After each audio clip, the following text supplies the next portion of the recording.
Cooking spaghetti may seem basic, but a lot of people get it wrong. In this video, I'll show you the correct way of cooking it and also eating it.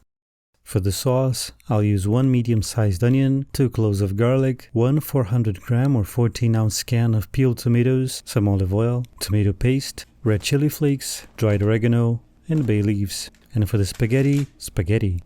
Obviously, you don't need to make the sauce if you don't want to, but I'm going to show you how to make a simple and delicious homemade tomato sauce as well.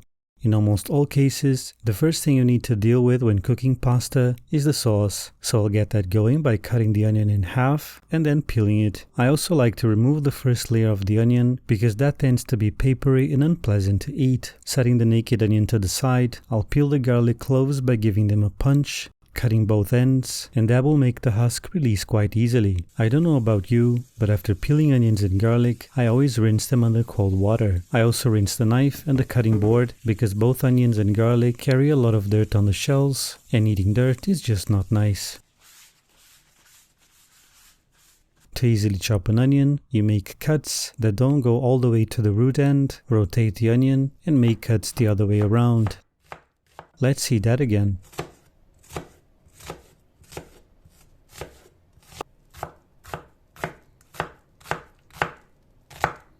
As for the garlic, I've noticed I have a predilection towards lamination. I think it's the cut that renders the best flavor, not too strong, not too weak either.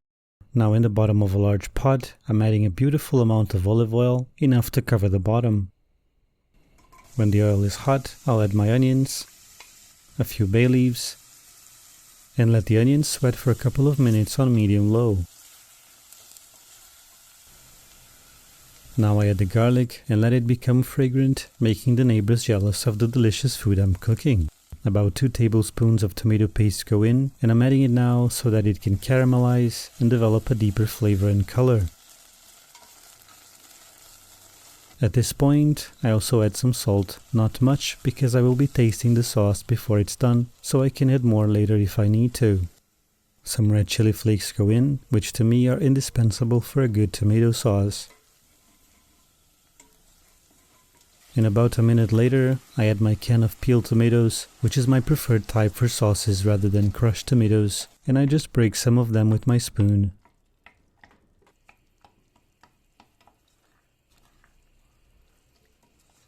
This is a bit too thick, so I'm adding about 1/3 of the can the tomatoes came in with water to help the sauce cook better. At this point, I add about 2 teaspoons of dried oregano. Turn the heat down to low, cover and let it cook while I get the pasta going. And for that, I'll add some water to a pot, turn the heat on high and cover it. Let's check the sauce. It's simmering nicely, so I'll get a potato masher and help the tomatoes break down further. I prefer doing this because it gives me a tomato sauce with a better texture, with little bits of tomato, which are smooth on the tongue and very pleasant to eat. This also gives you a thicker sauce, which is something I'm in favor of. I'm going to taste the sauce now to see where I am in terms of salt, and just as I knew, it needs some salt.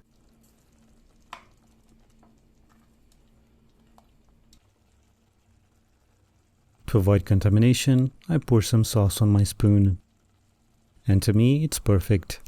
If at this point you tasted your sauce and it was too sour for you, you can add a little bit of sodium bicarbonate or baking soda, because you can only cut an acid with a base. Sugar does not cut acidity from anything, it just makes things sweet. Now I turn the heat off and cover the pot. Let me tell you about the pasta cooking. The package says this pasta cooks in 9 minutes and it's al dente in 7. So I'm gonna cook it for 5 minutes and finish the last 2 in the sauce. That way the pasta will not only finish cooking, but it will also infuse with the sauce.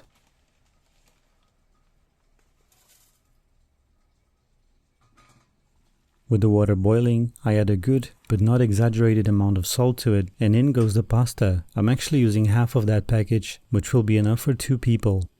With tongs, I help the pasta fit inside the pot. As you can see, you don't need a huge pot to cook spaghetti in, and you certainly don't need to break the pasta in half. To prevent the pasta from clumping, I move it around every now and then. When the pasta is halfway to 5 minutes, I turn the heat of the sauce pot again on low. One thing a lot of people get wrong about cooking pasta in general has to do with the pasta water. You don't need to reserve a cup of the cooking water, as you shouldn't drain your pasta over the sink, because the correct way of finishing pasta is to transfer it directly over to your sauce, as I'm doing. Because I'm grabbing the spaghetti with tongs, some water is coming along, and that's fine. Now I'll mix it around and assess if I need some pasta water. And in this case I do, so I'll add about a ladle's worth of it for now. From here on, you need to taste your pasta for doneness and add pasta water 1 ladle at a time until the pasta has cooked enough for your liking. For me, it's done. I prefer my pasta to be tight like this instead of swimming in sauce, but that's entirely personal preference. Now for some cheese and parsley.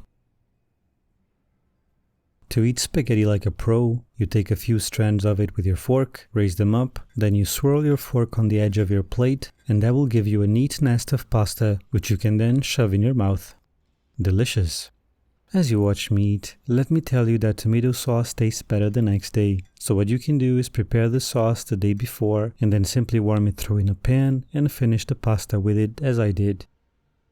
But anyway, that's all for now. Thanks for watching. We'll see each other in the next video. Bye.